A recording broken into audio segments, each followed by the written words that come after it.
Hello everyone, welcome to UPSC अनस्टॉपेबल्स।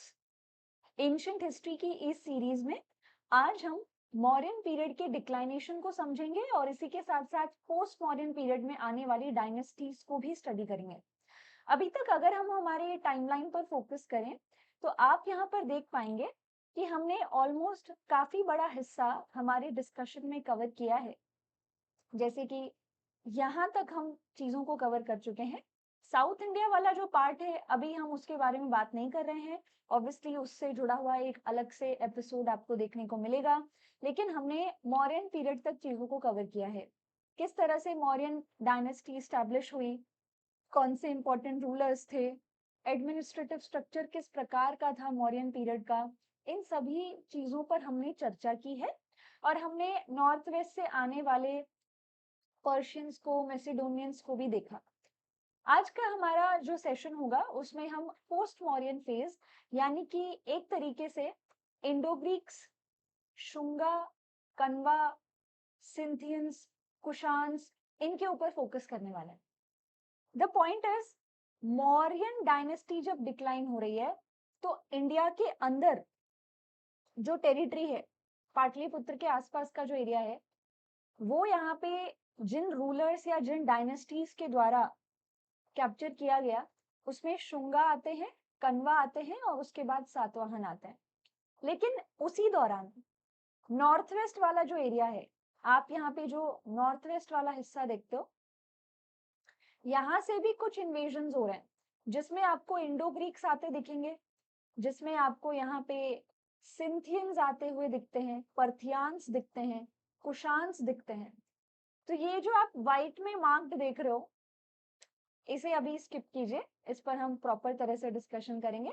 अभी timeline में ये जो व्हाइट मार्क आप देख रहे हो, आप इंडो ग्रीक्स को देख रहे हो, कुशान्स को देख रहे हो, सिंथियंस को देख रहे हैं, ये सब नॉर्थ वेस्ट वाले हिस्से से ही आएंगे। तो सबसे पहले मैं आपको शुंगास और कन्वास के बारे में बताऊंगी और उसके बाद हम नॉर्थ वेस्ट से इन डायनेस्टीज की एंट्री करवाएंगे। Post Mauryan period. First of all, Mauryan empire की जब हम बात करते हैं, इतना बेहतरीन, इतना बड़ा आप यहाँ पर मौर्यन एम्पायर देख सकते हो। आखिर उसके डिक्लाइनेशन के क्या कारण रहे होंगे? अगर हम उसके डिक्लाइनेशन को यहाँ पर एक प्रकार से समझने की कोशिश करें तो डिक्लाइनेशन के क्या क्या कारण हो सकते हैं? इवन आप भी कमेंट सेक्शन में अपने कुछ पॉइंट्स एंटर कर सकते हो, ऐड कर सकते हो। जब हम यहाँ पे डिक्लाइनेशन की बात करते हैं तो कुछ ऐसी बातें हैं जो बहुत ही जनरल है और वो हर डायनेस्टी के साथ हुई है। हर डायनेस्टी में आपको देखने को मिलेगा कि जो लेटर रूलर्स होते हैं, सक्सेसर्स होते हैं, वो काफी वीक होते हैं। तो आप यहाँ पर इवन मौर्यन पीरियड जो है उसमें भी वीक सक्सेसर्स को देखोगे। ये बात बिल्कुल ठीक है। इसी के साथ साथ आप और क्या चीजें देखते हैं? बहुत हद तक अशोक की पॉलिसीज। एक तरीके से देखा जाए तो अशोक की जो पॉलिसीज हैं, वो पॉलिसीज क्या थी? युद्ध को, बैटल को अवॉइड करना।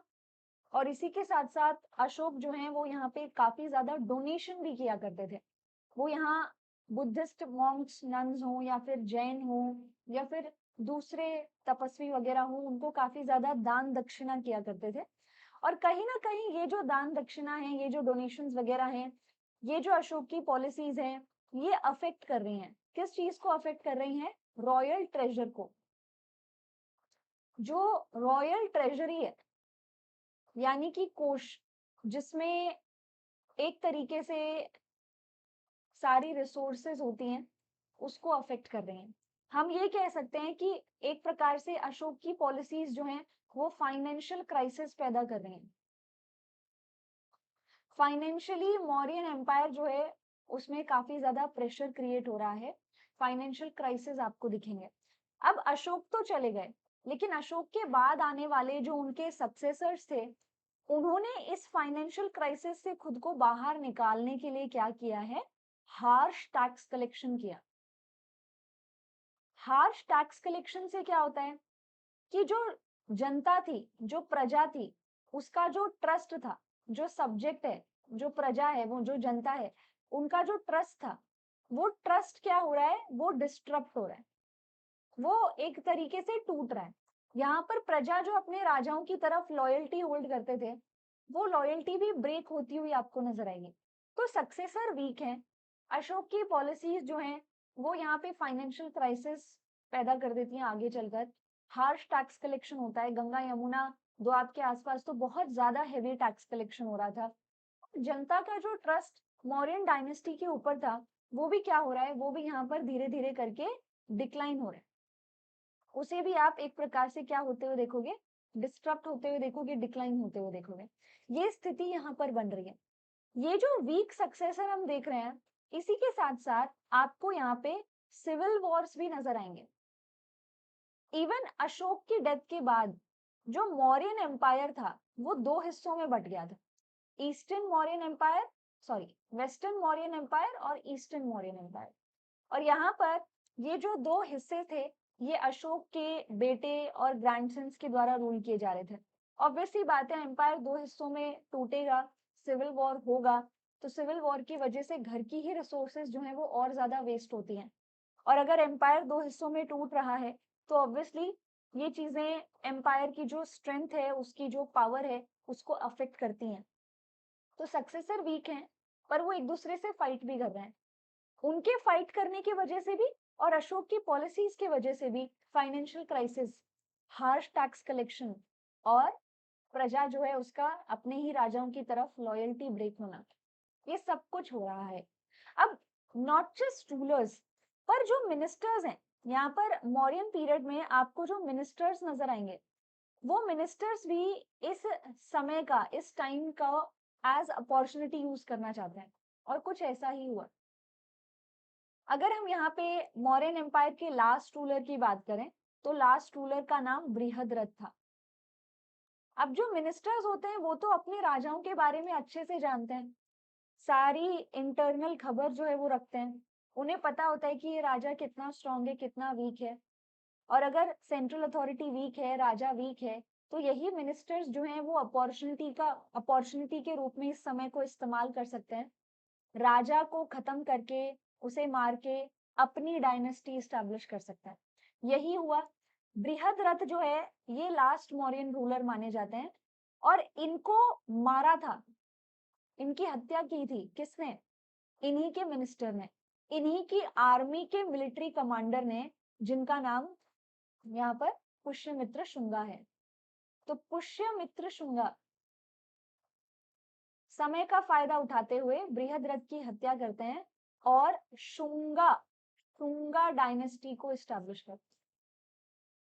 तो मौर्यंस के बाद पाटलिपुत्र पर आपको यहाँ पे शुंगास आते हुए नजर आएंगे, जो मौर्यंस में से ही निकल रहे हैं। तो सबसे पहले जिनके बारे में हम यहाँ पे डिस्कशन करने वाले हैं वो है पुष्यमित्र शुंगा, जो कि शुंगा डायनेस्टी के फाउंडर है। अब पुष्यमित्र शुंगा जो है वो मौर्यन आर्मी के कमांडर इन चीफ थे, वो मिलिट्री कमांडर थे। पर पुष्यमित्र शुंगा को ब्राह्मण भी बताया जाता है। काफी सारे हिस्टोरियंस का मानना है कि शायद पुष्यमित्र शुंगा ने मौर्य वंश को जो खत्म किया है, फिनिश किया है, एंड किया है उसका, it is actually a Brahmanical reaction. क्योंकि मौर्यन एम्पायर के जो रूलर्स थे, ये सभी रूलर्स यहाँ पर क्या कर रहे थे, ये सभी रूलर्स आपको देखने को मिलेंगे कि ये मोस्टली हेटेरोडॉक्स फिलोसफीज को पैट्रोनाइज कर रहे थे। जैसे बुद्धिज्म को पैट्रोनाइज कर रहे हैं, जैनिज्म को पैट्रोनाइज कर रहे हैं, बिंदुसार जैसे राजा जो है वो आजीविका सेक्ट को पैट्रोनाइज कर रहे हैं। तो काफी हिस्टोरियंस का ये मानना था कि कहीं ना कहीं ब्राह्मण्स की जो सुपीरियरिटी थी, उन्हें जो प्रिविलेज मिल रही थी, वो मौर्यन एम्पायर में जिस प्रकार से वीक हुई है, कमजोर हुई है, उसे रिस्टोर करने के लिए पुष्यमित्र शुंगा ने ये स्टेप उठाया होगा। लेकिन बहुत से हिस्टोरियंस इस पर्टिकुलर थॉट को डिनाई भी करते हैं।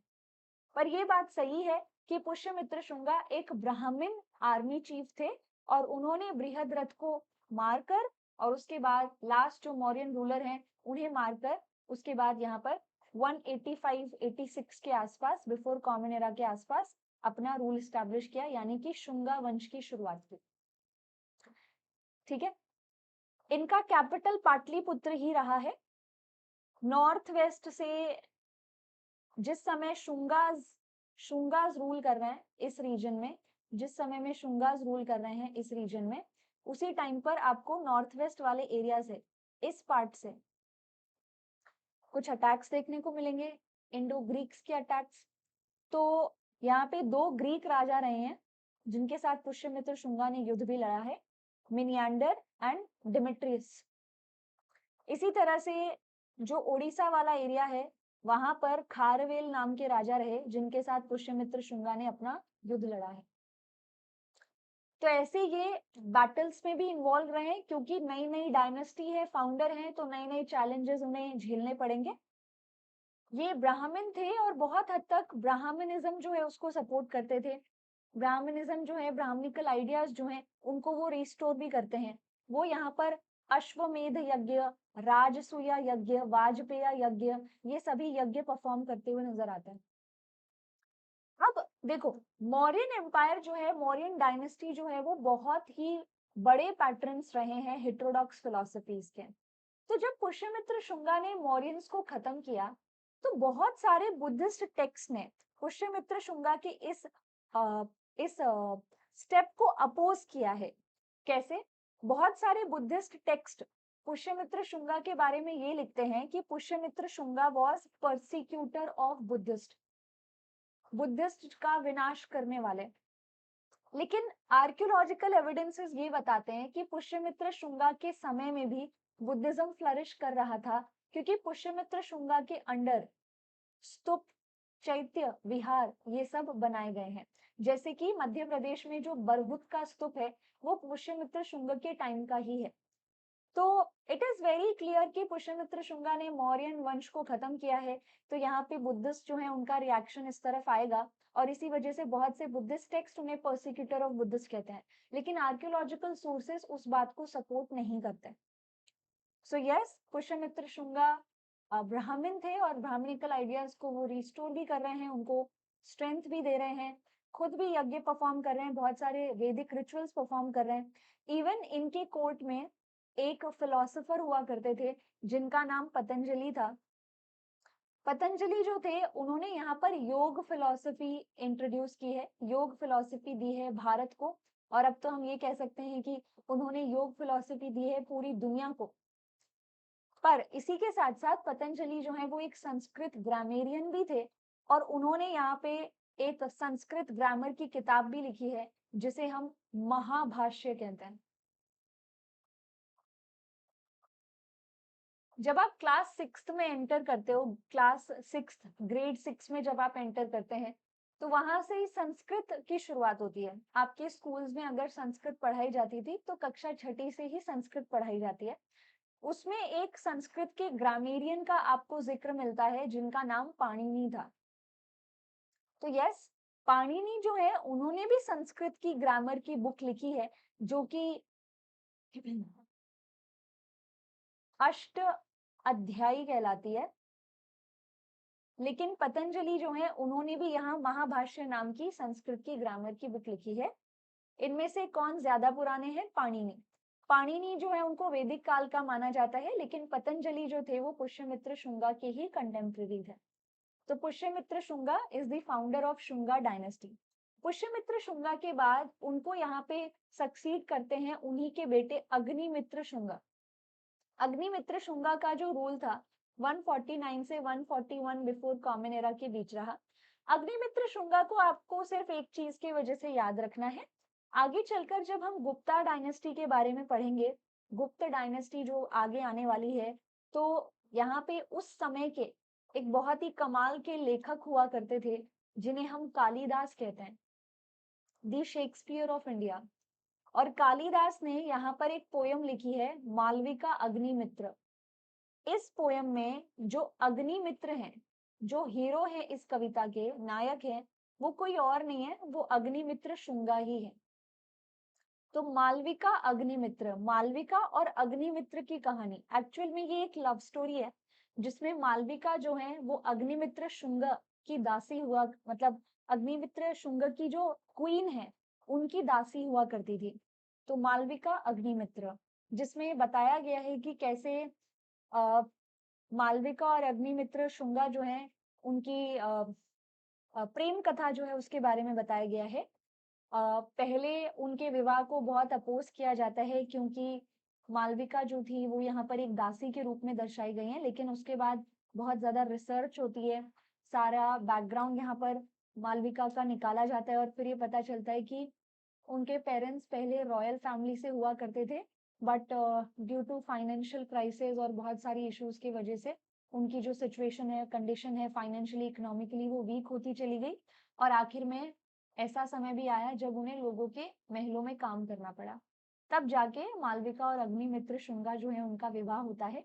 तो ये पूरी की पूरी स्टोरी जो है कालिदास के द्वारा संस्कृत भाषा में लिखी गई है और ये गुप्ता पीरियड में लिखी गई है, लेकिन इसके जो नायक है, इसके जो हीरो हैं, वो अग्निमित्र शुंगा, शुंगा डायनेस्टी से ही बिलोंग करते हैं।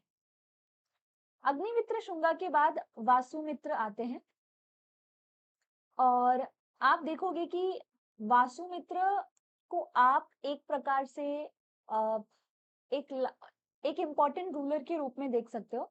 मतलब पुष्यमित्र शुंगा, अग्निमित्र शुंगा, वासुमित्र शुंगा, इसके बाद यहाँ पर जो क्रोनोलॉजी है, यहाँ पे जो जीनियोलॉजी है, कौन कौन आगे राजा आएंगे, वो बहुत क्लियर नहीं है। पर हमें शुंगा डायनेस्टी के लास्ट रूलर के बारे में जरूर पता है, जिनका नाम देवभूति था। Okay, now the point is, यहाँ पे हिस्ट्री रिपीट हो रही है। आपने क्या देखा था, शुंगास कैसे अपने आप को स्टैब्लिश करते हैं? असल में पुष्यमित्र शुंगा मौर्यन डायनेस्टी के लास्ट रूलर बृहद्रथ की आर्मी के चीफ थे। उसी तरह से यहाँ भी कुछ हो रहा है। देवभूति शुंगा डायनेस्टी के जो लास्ट रूलर हैं, उन्हीं के कोर्ट के एक मिनिस्टर वासुदेव कन्व जो हैं, वो यहाँ पर देवभूति की हत्या करते हैं, क्योंकि मिनिस्टर्स को इंटरनल सारी जानकारी होती थी। तो यहाँ पर वासुदेव कन्व ने देवभूति को मारा और उसके बाद शुंगा डायनेस्टी को खत्म करके पाटलिपुत्र पे कन्व डायनेस्टी को इस्टेब्लिश किया। कन्व डायनेस्टी का जो रूल है वो बहुत ज्यादा लंबा नहीं चला है और इनका पीरियड 73 से 28 बिफोर कॉमन एरा के बीच ही रहा। Vasudev Kanva was the founder. तो इनके बारे में हमें बहुत कुछ पढ़ना नहीं है क्योंकि इनके समय में बहुत मेजर कुछ डेवलपमेंट्स नहीं हुई हैं। सो हमने यहाँ पे दो डायनेस्टीज के बारे में डिस्कशन किया। हमने यहाँ पर शुंगास को देखा और कन्वास को देखा। अब फाइनली हम क्या करने वाले हैं, अब हम फाइनली यहाँ पर नॉर्थ वेस्ट वाला जो एरिया है वहां से एंट्री करवाएंगे कुछ पेनिट्रेटर्स की, कुछ इन्वेडर्स की, जैसे कि इंडो ग्रीक्स हैं, जैसे सिंथियंस हैं, जैसे कि Kushans. Now let's try to understand कि ये कौन सी डायनेस्टीज हैं, ये कैसे आ रही हैं। इस पार्ट को हम यहाँ पे समझेंगे। तो इसे समझने के लिए एक मैप है, उस पर आप थोड़ा सा फोकस कीजिएगा। देखिए,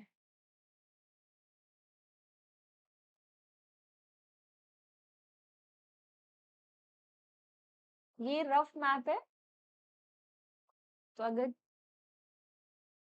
हम सिर्फ यहाँ पे चीजें समझने के लिए इसको बना रहे हैं, ये प्रॉपर मेजरमेंट के साथ नहीं बनाया गया है, ठीक है?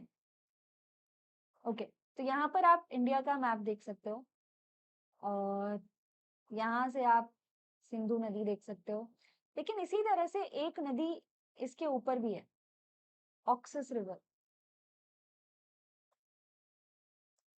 ओके, अब हम जानते हैं कि अलेक्जेंडर के इन्वेजन के बाद से, अलेक्जेंडर ने जब इन्वेड किया था उसके बाद से ये वाला जो रीजन है, यहाँ पे बहुत ज्यादा ग्रीक्स आके बस गए थे। बहुत सारी ग्रीक पॉपुलेशन जो है वो इस रीजन में आकर रहने लग गई थी। अब ये प्योरली ग्रीक्स नहीं थे, ये इंडो ग्रीक्स बन चुके थे, क्योंकि ये अपने साथ अपना ग्रीक कल्चर लाए थे, लेकिन इस एरिया में सेटल डाउन होने के बाद इंडियन सबकॉन्टिनेंट के कल्चर को भी उन्होंने अडॉप्ट किया था।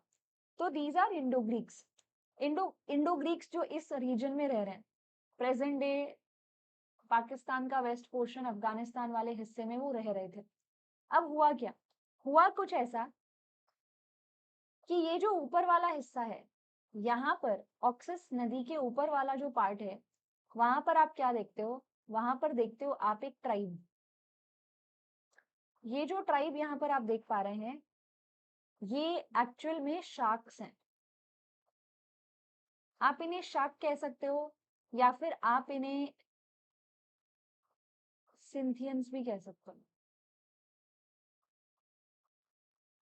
शार्क्स या फिर सिंथियंस, राइट, ऑक्सस रिवर के ऊपर। अब ये जो शार्क्स या सिंथियंस हैं, ये काफी खतरनाक हुआ करते थे। खतरनाक एज इन, ये जहां पर भी इन्वेजन करते, वहां पर बहुत ज्यादा प्लंडरिंग करते थे, प्लंडरिंग एक्टिविटीज किया करते थे, लूटपाट मचाना, लोगों को मारना।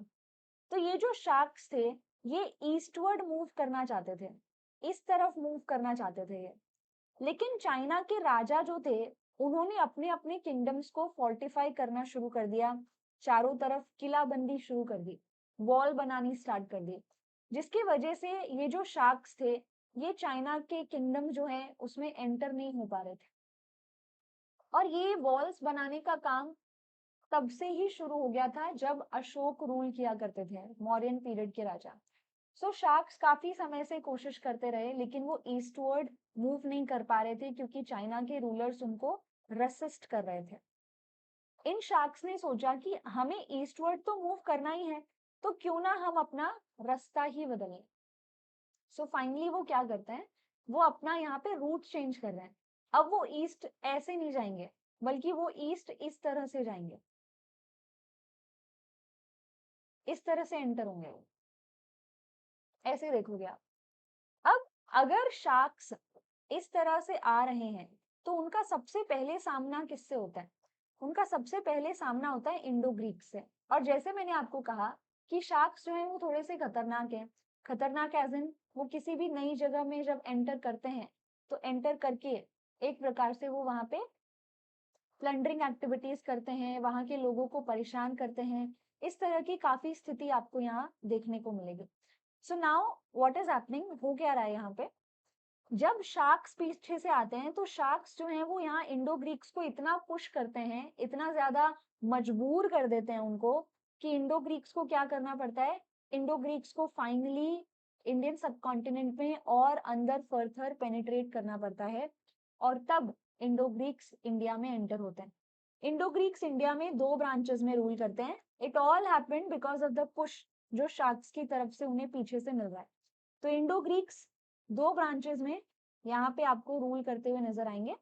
जो एक ब्रांच तो थोड़ा इंडिया के बिल्कुल अंदर थी, और एक ब्रांच थोड़े पाकिस्तान वाले एरिया में थी। तो दो ब्रांचेस में इंडो ग्रीक्स आपको दिखते हैं। इंडो ग्रीक्स क्यों एंटर कर रहे हैं इंडिया में? All because of the push, जो पुश यहाँ पर इंडो ग्रीक्स को मिल रहा है। और शार्क्स तो आ ही रहे हैं, तो इंडो ग्रीक्स के बाद जो नेक्स्ट यहाँ पर इन्वेजन इंडिया में हो रहा है वो शार्क्स का है। तो अब हम इंडो ग्रीक्स और शार्क्स के बारे में कलेक्टिवली डिस्कस करेंगे, इंपॉर्टेंट राजाओं के बारे में देखेंगे। तो सबसे पहले इंडो ग्रीक्स।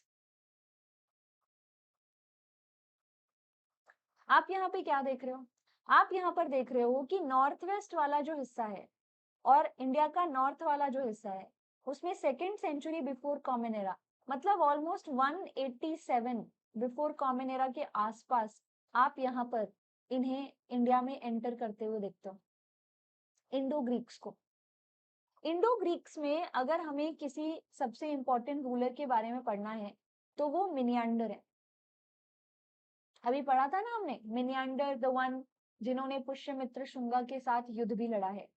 मिनियांडर को बहुत से बुद्धिस्ट टेक्स्ट में मेंशन भी किया गया है एज मिलिंद। ऐसा क्यों?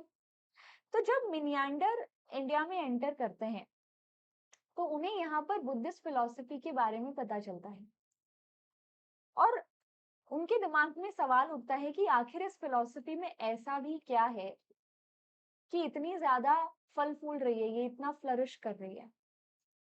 तो मिनियांडर को लगा कि चलो किसी मॉन्क से मिला जाए और उससे पूछा जाए।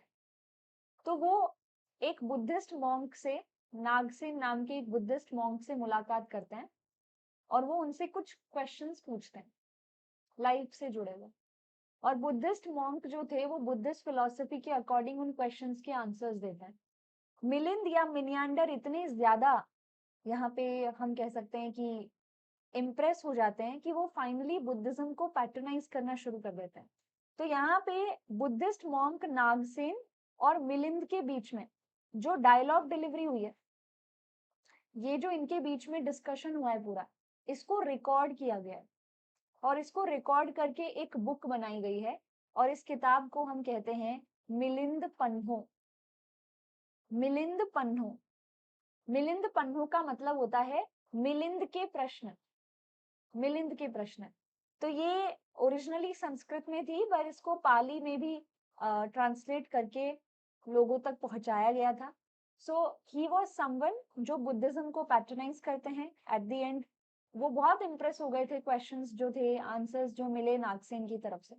सो मिन्यांडर काफी पावरफुल या फिर हम कह सकते हैं काफी पॉपुलर राजा के रूप में आपको दिखेंगे। इंडो ग्रीक्स जो थे उनका भारत में जो आना था वो बहुत कुछ और भी लेकर आ रहा है इंडिया में, जैसे कि ग्रीक कल्चर लेकर आ रहा है ना। इंडियन और ग्रीक कल्चर मिक्स हो रहा है, इसी वजह से तो हम इनको इंडो ग्रीक्स कह रहे हैं। इंडो ग्रीक्स के बारे में सबसे अच्छी जानकारी हमें उनके कॉइन्स से मिलती है। अगर आप मौर्यन पीरियड के पंचमार्क कॉइन से इन कॉइन्स को कंपेयर करोगे तो आपको यहाँ पे समझ आएगा कि ये कॉइन्स काफी बेहतरीन है। इन कॉइन्स के ऊपर इंडो ग्रीक रूलर्स की फोटो भी है और इसी के साथ साथ इन कॉइन्स के ऊपर इन राजाओं के नाम भी लिखे हैं। काफी सारे कॉइन्स बाइलिंगुअल भी हैं, जिनमें आपको दो लैंग्वेजेस में यहाँ पे नाम देखने को मिलेंगे। इवन दो स्क्रिप्ट्स में भी यहाँ पर राजाओं के नाम लिखे हैं। ऑब्वर्स पार्ट पर मोस्टली आपको राजाओं की फोटो मिलेगी, लेकिन जो रिवर्स पार्ट है, रिवर्स सेक्शन है, उस पर आपको किसी ना किसी ग्रीक रूलर की फोटो मिल जाती है। इंडो ग्रीक कॉइन्स को और ज्यादा जानने के लिए आप यूपीएससी अनस्टॉपेबल पर ही एंशिएंट इंडियन कॉइन्स का मेरा एक वीडियो है, उसको रेफर कर सकते हैं। उसका लिंक मैं कमेंट सेक्शन में आपको प्रोवाइड कर दूंगी। तो ये Indo Greek coins, Indo Greeks ने जो कॉइन्स बनाए हैं उन कॉइन्स में हर तरह के रॉ मटेरियल का यूज किया, लेकिन सबसे इंपॉर्टेंट चीज गोल्ड। अभी तक जितने भी कॉइन्स आ रहे थे उन कॉइन्स में आपको गोल्ड नजर नहीं आएगा, लेकिन यहाँ पर गोल्ड भरपूर मात्रा में यूज किया गया है इंडो ग्रीक के कॉइन्स के अंदर। ये coins die struck type technique से बनाए गए हैं और यहाँ पर इन कॉइन्स की ही सहायता से मॉडर्न पीरियड में जब ब्रिटिशर्स इंडिया पर रूल कर रहे थे उस समय में जेम्स प्रिंसेप नाम के एक व्यक्ति थे जो इन्हीं कॉइन्स की मदद से ब्राह्मी और खरोष्टी जैसी स्क्रिप्ट को डिसाइफर कर पाए थे। ऐसा क्यों? क्योंकि ये जो इंडो ग्रीक कॉइन्स हैं, इन कॉइन्स के ऊपर ब्राह्मी, खरोष्टी और ग्रीक स्क्रिप्ट यूज की गई है। तो ग्रीक स्क्रिप्ट में मान लीजिए दो कॉइन्स हैं, ठीक है, एक ये कॉइन है, एक और कॉइन है जिसपे सेम राजा की फोटो बनी हुई है। अब एक कॉइन के ऊपर खरोष्टी स्क्रिप्ट में नाम लिखा है और दूसरे में ग्रीक स्क्रिप्ट में नाम लिखा है। तो ग्रीक स्क्रिप्ट तो मॉडर्न एरा में भी, मॉडर्न पीरियड में भी यूज हो रही थी and James Prinsep was aware of the script, of the symbols. तो ग्रीक सिंबल्स जो है उनको खरोष्टी स्क्रिप्ट के सिंबल से कंपेयर करके पूरी खरोष्टी स्क्रिप्ट को डिसाइफर किया और उसके बाद जेम्स प्रिंसेप ने अशोक के इंस्क्रिप्शंस भी पढ़े। तो इंडो ग्रीक के कॉइन्स ने बहुत ज्यादा हेल्प की है स्क्रिप्ट्स डिसाइफर करने में, और ये कॉइन्स गोल्ड के, सिल्वर के, कॉपर के हुआ करते थे। बल्कि इंडो ग्रीक्स तो फर्स्ट रूलर्स हैं जिन्होंने गोल्ड के कॉइन्स को इशू किया था। इसी के साथ साथ इंडो ग्रीक्स का भारत आना एक और चीज लेकर आता है। इंडो ग्रीक्स का जो असर है वो आपको नॉर्थ वेस्ट के आर्ट आर्किटेक्चर में काफी नजर आएगा इस रीजन में एंड पर्टिकुलरली अफगानिस्तान वाले एरिया में। आगे चलकर जब महायान बुद्धिज्म आया और गौतम बुद्ध की मूर्तियां बनने लग गई तो गांधार, अफगानिस्तान में जो गांधार रीजन है वहां पर भी गौतम बुद्ध की मूर्तियां बनाई गई। लेकिन गौतम बुद्ध की जो मूर्तियां थी उनमें ग्रीक टच था। मतलब ग्रीक पॉपुलेशन जिस तरह की मूर्तियां बनाती है, उनकी मूर्तियों के जिस प्रकार के फीचर्स होते हैं वैसे ही फीचर्स आपको गौतम बुद्ध के स्कल्पचर्स में नजर आएंगे। तो ग्रीक्स का आना अपने साथ कल्चर लेकर आ रहा है, लैंग्वेज लेकर आ रहा है, स्क्रिप्ट लेकर आ रहा है, मूर्ति बनाने की कला लेकर आ रहा है, और वो इंडियन सबकॉन्टिनेंट में ये सारी चीजें जो थी, लैंग्वेज, कल्चर, मूर्ति बनाने की कला, उसके साथ मिक्स हो रहा है। तो एक मिक्सचर आपको कल्चर का मिक्सचर देखने को मिलेगा, अकल्चरेशन की एक प्रोसेस जो है वो आपको इस दौरान दिखेगी। तो ये है Indo Greeks. Last Indo Greek राजा जो थे वो हैं स्ट्रैटो दी सेकंड। वो पंजाब वाले रीजन में रूल कर रहे थे, लेकिन उनको साफ करने का काम सिंथियंस ने किया है, शार्क्स ने किया है। वही शार्क्स जो ऑक्सस रिवर को क्रॉस करके इंडो ग्रीक्स के को इंडिया में पुश करते हैं इन्वेड करने के लिए। तो नेक्स्ट हम यहाँ पर जिनके बारे में डिस्कशन करने वाले हैं वो हैं शार्क्स। आप इन्हें शार्क्स कह सकते हो, आप इन्हें सिंथियंस कह सकते हो। ऑब्वियस सी बात है कि ये भी इंडियन सबकॉन्टिनेंट में काफी लंबे समय तक नॉर्थ वाले हिस्से, नॉर्थ वेस्ट वाले पार्ट में रहेंगे, तो ये प्योरली सिंथियंस नहीं रहेंगे, इनमें इंडियन टच भी आ जाएगा और इसी वजह से हम इन्हें इंडो सिंथियंस कह रहे हैं। लेकिन ये जो ट्राइब है, ये ट्राइब आ कहाँ से रही है? ये ईरान वाले एरिया से आ रही है, और ये भी second century before common era, मतलब वही समय, ऑलमोस्ट 180 के आसपास का समय, उसी टाइम पर धीरे धीरे करके यहाँ से एंट्री कर रही है। ये जो शार्क्स थे या फिर ये जो सिंथियंस आप यहाँ पर देख रहे हो, ये एक्चुअल में 5 ब्रांचेस में रूल कर रहे थे। There were 5 branches.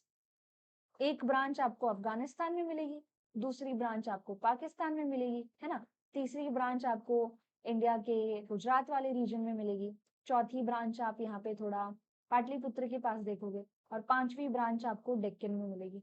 तो ऐसे करके 5 ब्रांचेस में वो रूल कर रहे थे। इवन इंडो ग्रीक्स भी 5 ब्रांचेस में रूल करते थे। ये जो ब्रांचेस हैं, अलग अलग ब्रांचेस में जो रूल करना होता है, ये जो रूल करने का जो सिस्टम है, इसको हम सैट्रैप सिस्टम कहते हैं। So these are 5 सैट्रैप्स। हर सैट्रैप के ऊपर, हर क्षत्रप के ऊपर अलग राजा होता था। इनमें सिर्फ सिमिलैरिटी ये थी कि ये सब शार्क्स थे, अदरवाइज सभी सैट्रैप्स एक दूसरे से भी लड़ते रहते थे, और हर सैट्रैप का एक अलग राजा था। हमारे लिए सबसे इंपॉर्टेंट सैट्रैप कौन सा है? थर्ड वन, यानी कि वेस्टर्न सैट्रैप, जो प्रेजेंट डे गुजरात और महाराष्ट्र के नॉर्थ वाले हिस्से में फैला हुआ था। ये वो हैं जो कि बहुत हद तक इंडियन पॉलिटी में इंटरफेयर करते हैं, सातवाहन्स के साथ फाइट करते हैं और आसपास के दूसरे किंगडम्स के साथ भी। तो जब हम वेस्टर्न सैट्रैप की बात करते हैं, तो वेस्टर्न सैट्रैप में सबसे इंपॉर्टेंट रूलर जो देखे गए हैं वो है रुद्रदमन। रुद्रदमन काफी महत्वपूर्ण राजा, उनका कॉइन भी आप यहाँ पर देख सकते हो। हम सिर्फ इंपॉर्टेंट रूलर्स के बारे में ही बात करेंगे, ठीक है। देखो, बाहर से जब कोई राजा आ रहा है या फिर कोई राजा लोअर वर्ण से बन रहा है, तो वो कोई ना कोई तरीका ऐसा निकालते हैं जिससे वो अपनी पोजीशन को लेजिटिमाइज कर सकें, अपनी पावर को, अपने थ्रोन पे बैठने वाली जो पॉइंट है उसको यहाँ पर वो वैलिड प्रूफ कर सके कि हाँ, हमारे पास भी राइट्स हैं रूल करने के।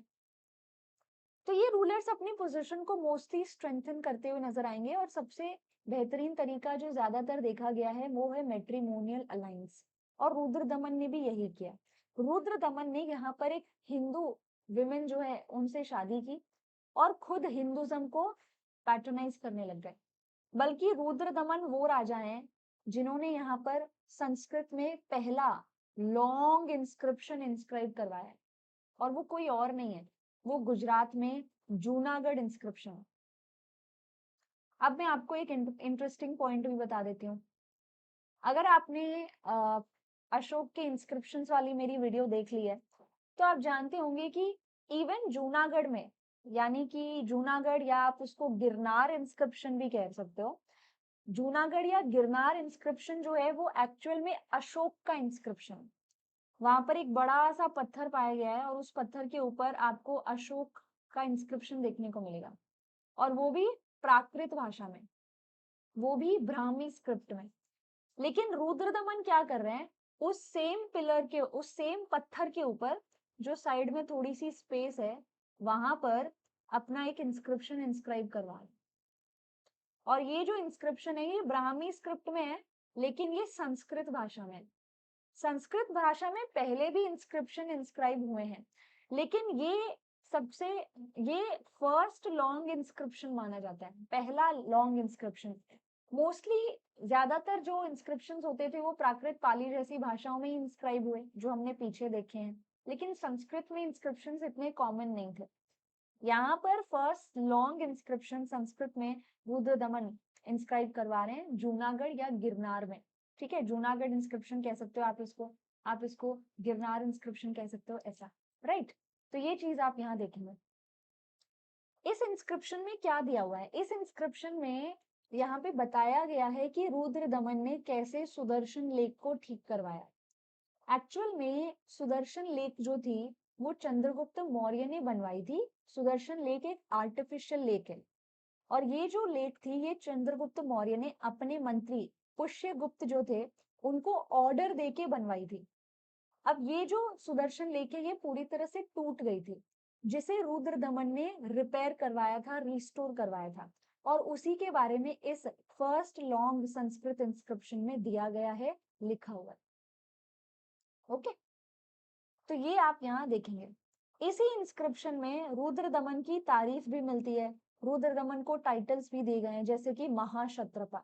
महाक्षत्रपा का मतलब होता है जितने भी दूसरे सैट्रैप्स हैं, जितने भी दूसरे क्षत्रप हैं, उनके मुकाबले यहाँ पे रुद्र दमन को ज्यादा ताकतवर या फिर महाक्षत्रप कहा गया है। रुद्र दमन इज ऑल्सो समवन, बेसिकली जब रुद्र दमन रूल कर रहे थे, जब रुद्र दमन इस रीजन में रूल कर रहे हैं, उसी समय ये वाला जो हिस्सा डेक्कन का है, यहाँ पे सातवाहन रूल करते थे, और सातवाहन डायनेस्टी के राजा वशिष्ठी पुत्र सतकर्णी रूल कर रहे थे।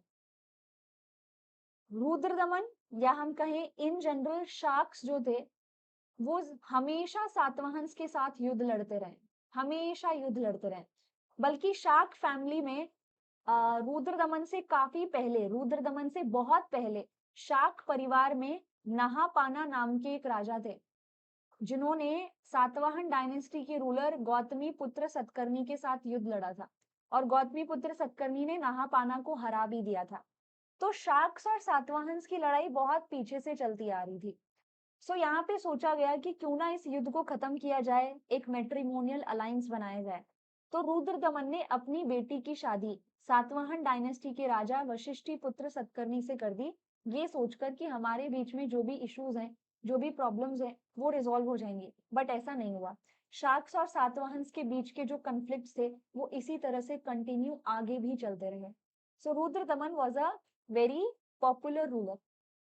ठीक है, अगर शाक एम्पायर डिक्लाइन हुआ है तो वो सातवाहन्स के हाथ से ही हुआ है, सातवाहन्स के ही कंटिन्यूअस अटैक के वजह से हुआ है। ओके, एंड इवन लास्ट में जो यहाँ पर एक वेस्टर्न सैट्रैप एरिया देख रहे हो, जो रुद्र दमन को आप यहाँ पर इस एरिया में रूल करते हुए देख रहे हो, ये पूरा वेस्टर्न सैट्रैप जो है इसको खत्म करने का काम आगे चलकर गुप्ता डायनेस्टी के राजा चंद्रगुप्त सेकंड विक्रमादित्य करेंगे, तो वो हम आगे डिस्कस करेंगे। But yes, Rudra Daman was one of the very powerful celebrated ruler of शाक डायनेस्टी। शाक्स के बाद आप देखते हैं कि एक और डायनेस्टी आई थी जिसे हम पर्थियान्स कहते हैं। लेकिन पर्थियान्स जो थे वो इंडिया में बहुत ज्यादा अंदर तक पेनिट्रेट नहीं कर पाए, जैसे आप ये मैप देख पा रहे होगे पर्थियान्स का। इसी वजह से हम पर्थियान्स के बारे में ज्यादा कुछ पढ़ते नहीं हैं। पर हाँ, एक बात जरूर है कि ये जो पर्थियान्स थे, इनके एक राजा थे गोंदोफेरेनस, जिनके समय में इंडिया में क्रिस्टियनिटी आई, राइट। तो ये अगर हम इसको थोड़ा सा अपनी टाइमलाइन में देखें तो हमने शुंगास के बारे में बात की, कन्वास के बारे में भी डिस्कशन किया, और इसी के साथ साथ हमने इंडो ग्रीक्स और सिंथियंस पे भी चर्चा की। पर्थियान्स भी आए, लेकिन पर्थियान्स बहुत ज्यादा अंदर तक पेनिट्रेट नहीं कर पा रहे, इसी कारण से यहाँ पर पर्थियान्स का जो ज्यादा असर है वो आपको इंडिया पे नहीं नजर आता। अब आफ्टर इंडो ग्रीक्स, सिंथियंस, नेक्स्ट आपको कुशान्स आते हुए नजर आएंगे। नेक्स्ट जो यहाँ पर एंट्री हो रही है वो कुशान्स की हो रही है, लेकिन कुशान्स के बारे में हम आगे आने वाले सेशन में बात करेंगे। आगे आने वाले सेशन में हम एपिसोड में हम यहाँ पे डिस्कशन करेंगे। तब तक के लिए थैंक यू सो मच। और वीडियो के अंत की ओर बढ़ते हुए मैं आपको यहाँ पर एक इम्पोर्टेंट जानकारी जरूर दे देती हूँ जो आप सभी के लिए जानना काफी जरूरी है, महत्वपूर्ण है। अनअकैडमी प्लस पर IAS बैच आरंभ 1 year batch and foundation 2 year batch जो है वो यहाँ पर स्टार्ट हो रहा है। आप अनअकैडमी प्लस जो है उसको सब्सक्राइब कर सकते हैं। इवन 2024 को टारगेट करते हुए IAS प्रिपरेशन बैच इंग्लिश में होगा, ठीक है। आप यहाँ पर इसे ज्वाइन कर सकते हैं, अनअकैडमी प्लस के एडुकेटर्स के द्वारा पढ़ सकते हैं। अगर आप प्लस सब्सक्रिप्शन लेते हैं तो आप प्लस सब्सक्रिप्शन ले सकते हैं, रेफरल कोड आप यूज कर सकते हैं ARTI1702। अनअकैडमी अल्ट्रा कॉम्बैक्ट होने वाला है 24 सितंबर को सुबह 11 बजे। इसे भी जरूर जरूर ज्वाइन करें, एनरोल करें, इसमें पार्टिसिपेट करें, इस टेस्ट को जरूर दें क्योंकि इसमें कुछ बेहतरीन एक्साइटिंग प्राइजेस आपको मिलते हैं। अनअकैडमी प्लस का सब्सक्रिप्शन में डिस्काउंट तो मिलता ही है, बट इसके साथ साथ लैपटॉप, फिटबिट वॉच, फिल्म्स की test series and 100 hours library access Unacademy stores जो अलग अलग सिटीज में है वो भी आपको मिलते हैं। तो आप इस कॉम्बैट में सिर्फ अपने क्वेश्चंस प्रैक्टिस ही नहीं कर रहे हो, बल्कि इन कॉम्बैट के थ्रू आप यहाँ पर कुछ अच्छे प्राइजेस भी हासिल कर रहे हो, जिसमें प्रीलिम्स की टेस्ट सीरीज और अनअकैडमी स्टोर जो है उसमें फ्री एक्सेस भी शामिल है। तो जरूर जरूर इसमें पार्टिसिपेट करें। Unacademy UPSC test series 2024 live है, आप इसे भी ले सकते हैं, प्रीलिम्स टेस्ट सीरीज और मेंस टेस्ट सीरीज। क्योंकि जो भी आप पढ़ रहे हो, अगर उस पढ़ी हुई चीज को आप अप्लाई करना नहीं सीखेंगे, उसकी एप्लीकेशन आप नहीं सीखोगे, तो यहाँ पर प्रॉब्लम हो जाती है। तो अप्लाई करना, MCQ प्रैक्टिस, आंसर राइटिंग काफी जरूरी है। तो आप टेस्ट सीरीज भी ऑप्ट कर सकते हैं। अनअकैडमी प्लस का सब्सक्रिप्शन 0% EMI पर भी अवेलेबल है तब तक। और यही हमारा पूरी जानकारी जो है वो खत्म होती है। नेक्स्ट एपिसोड में मिलेंगे और हम कुशांस और सातवाहंस के बारे में अच्छे से डिटेल में डिस्कस करेंगे। तब तक के लिए thank you so much and take care.